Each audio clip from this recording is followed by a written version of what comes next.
is much more obscure, but a very certain special someone really wanted it.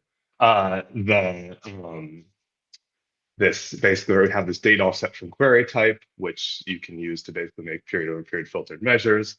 So we made it so that it could take a that it accepts mustache syntax, so you can reference our little filters, blah blah blah, that value gesture in here. And then if I cut over here, I can change this dynamically. So period picker is equal to 1 year, that's 1 year ago. 2 years is 2 years ago.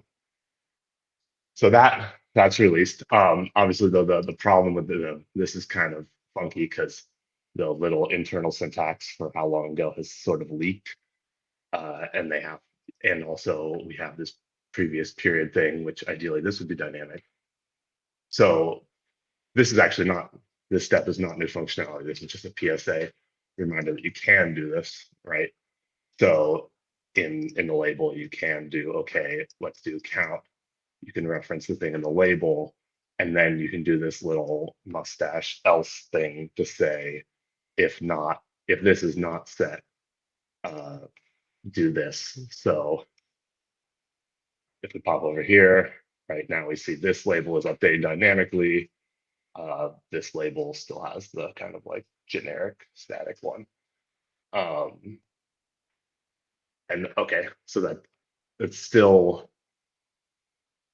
better, but not ideal because you've got this 2 year that's not like beautiful, and you've still got this here. So it started. So those two things are in production. This is not. This is me hacking yesterday.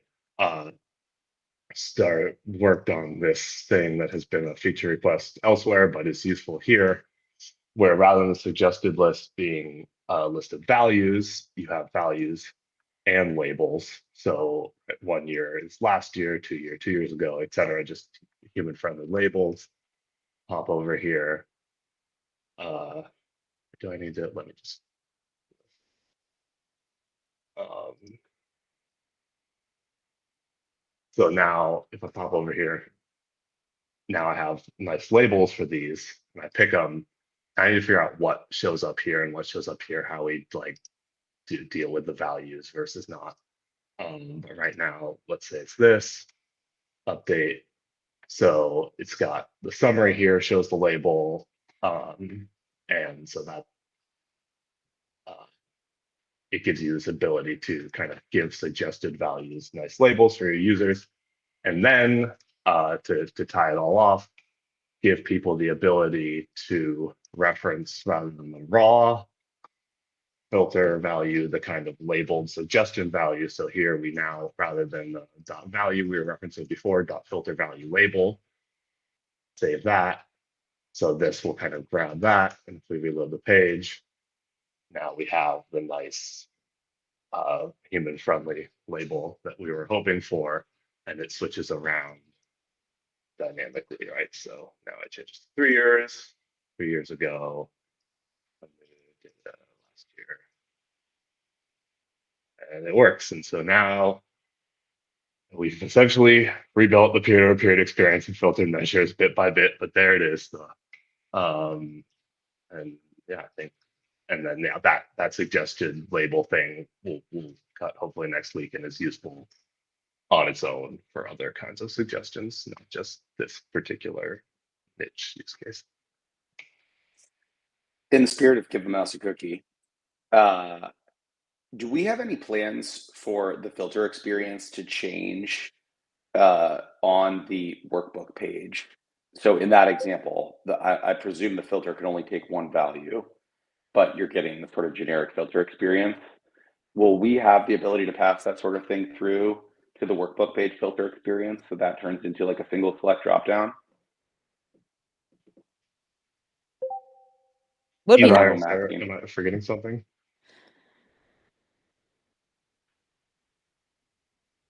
You mean so like having like filter like presentational like configs like we have on the dashboard to be able to. I mean, it would be nice. I don't think we Yeah, I have any guess. plans. Yeah, I hadn't.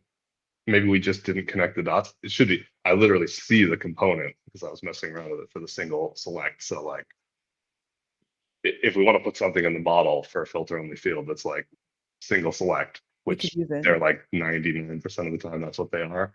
That's that used to be exactly the right. default. Yeah, Because there's literally no value to providing No. more than a single select dropdown for something like that. So like I think the idea of lifting that kind of stuff to the model when there's literally no other option would be wonderful.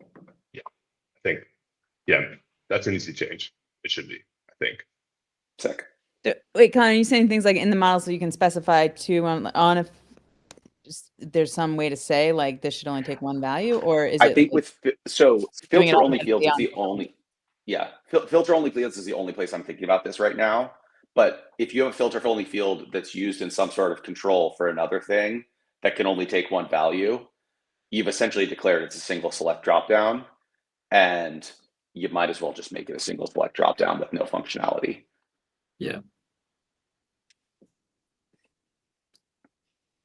I think we want kind of like broader controls over effectively that UI interaction. So like I know we've gotten requests for controls, for example, too, to have multi-select for controls. So like multiple fields that are put in, and we sort of want to be able to do, you know, single select or multi-select or like picker or, you know, search bar, and sort of give people broader controls over That too. It's just if it's completely structural to the field, like Yeah. then you just don't even need an option. The model would be a great place for that.